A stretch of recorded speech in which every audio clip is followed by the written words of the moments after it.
Бүгін біз әр қадамды нағыз сынаққа айналдыратын ауырсыну туралы әңгімелесеміз.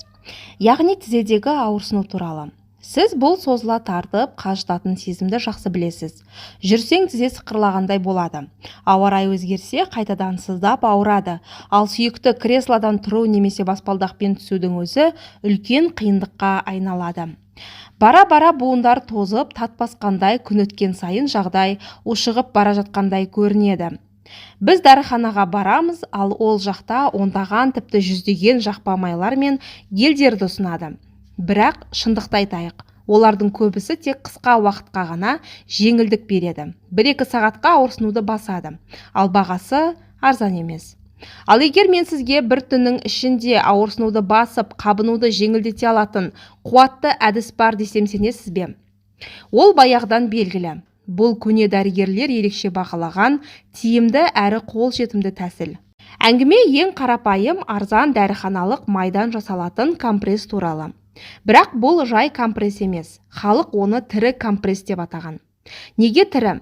Өйткені ол ауырған буында терең қалпына келу процестерін іске қосады. Іштей тіндерді тірілткендей әсер береді. Таңғаларлық емес. Бағасы тиын тұрады, ал кейде қымбат инъекциялардан да жақсы нәтиже береді. Бүгін мен сізбен осы баға жетпес рецептпен бөлісетін боламын. Сол тірі компрессті дұрыс дайындап, ертең-ақ жеңілдік сезіну үшін не істеу керек, соны айтып беретін боламын. Біздің арнаны қолдаңыз. Егер сіз уақыт сыннан өткен халықтық тәсілдерді бағаласаңыз және қымбат химиясыз денсаулықты сақтаудың жолын білгіңіз келсе, видеоны соңына дейін көріп, лайк басып, каналға тіркеліп өтіңіздер. Бұл біздің еңбегімізге айтқан сіздің алғысыңыз. Кастор майы ма, әлде камфора ма? Неге оны біздің әжелеріміз клещевина майы деп қатты бағалаған? Мәселе мынада. Кастор майы жай ғана май емес. Бұл табиғи бірегей концентрат. Оның құпия қаруы табиғатта сирек кездесетін ерекше зат. Және ол басқа ешбір өсімдікте бұлай көп мөлшерде болмайды. Бұл рицинол қышқылы. Дәл осы рицинол қышқылының қабынуға қарсы әсері өте күшті. Сіз оны ауырған тізеге жаққанда, ол тек терінің бетінде қалып қоймайды. Арнайы құрамының арқасында тереңге дейін өтіп, қабынудың ошағына, яғни мәселенің түп тамырына жетеді. Бұл май көптеген майлар сияқты ауырсынуды жай ғана ұйықтатып тастамайды. Біріншіден, ол қабынуды бәсеңдетеді. Екіншіден, рицинол қышқылы табиғи майлағыш қызметін атқарады. Жас ұлғайған сайын біздің буын ішіндегі синовиал сұйықтық азаяды, ал кастор майы буындардың сырғуын жеңілдетіп, қозғалысты жайлы етеді. Үшіншіден, және бұл өте маңызды, аталған май жергілікті қан айналымын ғана емес, одан да маңыздысы лимфа қозғалысын белсендіреді. 1-2 түн осындай компресспен жүргеннен кейін тіпті ең қыңыр ескі ісіктер кетіп, адамның қозғалысы көзге көрінерліктей жеңілдегенін байқайды.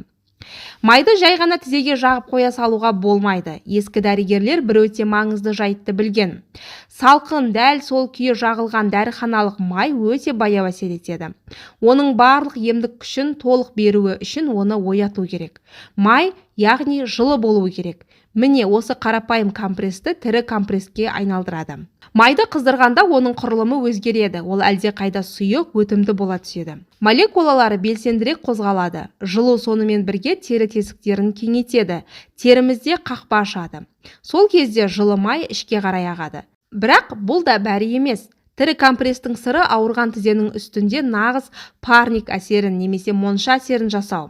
Біз компрессті бірнеше қабатпен дұрыс қойып, жақсылап орап жылытуымыз керек. Сонда жылу сыртқа кетпейді. Біз оны іште мөрлейміз. Міне, енді ең жауапты сәтке келдік. Асықпай біртіндеп әр қадамды түсініп, біздің тірі компрессті қалай дұрыс дайындап, қалай қою керегін қарастыратын боламыз. Біздің мақсатымыз ауырсынуды басу және қозғалысқа жеңілдік қайтару. Кастор майын дәріханадан қою түсті әйнек құтыда сатып алыңыз. Қою шыны майды күн сәулесінен қорғайды және оның барлық пайдасын сақтайды. Міндетті түрде жарамдылық мерзімін тексеріңіз. Май жаңа болуы керек. Және де дұрыс мата. Ең қолайлысы жұмсақ фланель. Сондай-ақ байка, жөргек немесе таза жүн мата да жарайды. Егер мүлде ештеңе болмаса, дәріханалық дәке алыңызда оны 8 қабат етіп бүктеңіз. Ең бастысы синтетика болмайды. Синтетика демалмайды, сіңірмейді және дұрыс әсер бермейді. Мата тізені толық орап, кокон сияқты жабатындай көлемде болуы қажет. Және де матаның сыртынан кәдімгі пищевой пленкамен орайтын боламыз. Және пищевой пленканың сыртынан ескі жүннен жасалған орамал, үлкен шарф, немесе ең болмағанда қалың сүлгіні алсақ та жарайды. Және де оның сыртынан әсерді күшейту үшін грелка қажет болады. Кастор майын ашық отқа, табаға немесе микротолқынды пешке қыздыруға болмайды. Олай жасасаңыз, майдың барлық пайдалы қышқылдары бұзылып, тек пайдасыз ыстық май ғана қалады. Біз майды өте нәзік тәсілмен жылытамыз, ол су моншасы арқылы. Кішкентай керамика немесе әйнек тостаған алыңыз. Соған 2-3 қасық майды құйыңыз. Енді үлкендеу кастрюль алып, ішіне шәйнектен немесе краннан алынған ыстық, бірақ қатты қайнап тұрған емес суды құйыңыз. Осылай май біртіндеп жайлап жылынады. Дәл бізге керегі де осы. Енді сол ыдыстағы суға май құйылған кішкене мисканы қойыңыз. Май бәсең біркелкі жылытылады. Арасында араластырып тұрыңыз. Бар жоғы 2-3 минуттан кейін май өте жылы, өте сұйық бола бастайды. Тура көз алдыңызда өзгеріп шыға келеді. Міне бұл тірі май. Майды саусағыңызға тигізіп, температурасын тексеріңіз. Ол жылы ванна сияқты жағымды ыстық болуы керек.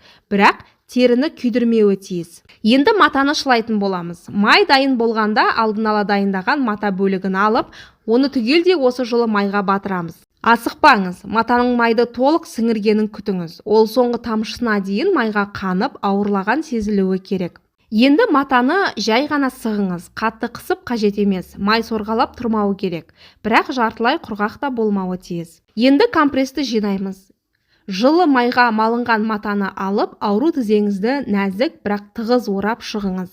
Матаның барлық жерге алдыңғы бөлікке, жан жағына, тізе асты бөлігіне толық тиіп тұрғанына көз жеткізіңіз. Дәл осы сәтте жылу жоғалып кетпей тұрғанда, пищевой пленкамен орап тастаңыз. Ол жылуды ішінде ұстап, майдың төсек жаймасын бұлғауына жол бермейді.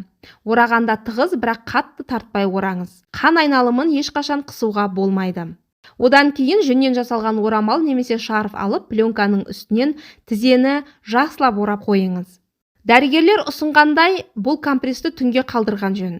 Түнде біздің ағза жөндеу қалпына келтіру режиміне ауысады. Дәл осы уақытта компресс барынша күшті әсер етеді. 8 сағат ұйқы бойы май тереңге еніп, қабынуды басып, буынды майлап тұрады. Сіз ұйықтайсыз, ал тізе емделеді. Алғашқы процедурадан кейін-ақ әсерін сезетін боласыз. Ауырсыну басылып, сірескендік кетіп, тізеңіз жұмсарғандай болады. Міне, осындай қарапайым да ғажайып ескі емшілердің құпиясы. Осы майдан жасалған тірі компресс түкке тұрмайтындай арзан, бірақ орасан жеңілдік сыйлай алады. Қымбат майларға бірден ақша шашпаңыз. Әуелі ондаған жылдар бойы дәлелденген осы әдісті байқап көріңіз. Буыныңыздағы ауырсыну басылып, жылулық қайта оралғанын сезгенде өзіңіз-ақ таңғалатын боласыз. Егер бұл рецепт сізге пайдалы болса, видеоға лайк басып, арнамызға жазылып, қоңыраушаны басыңыз. Сонда жаңа видеоларды алғашқылардың бірі болып көретін боласыз. Өзіңізді күтіңіз, аяғыңызды, тізеңізді күтіңіз. Келесі кездескенше аман сау болыңыздар.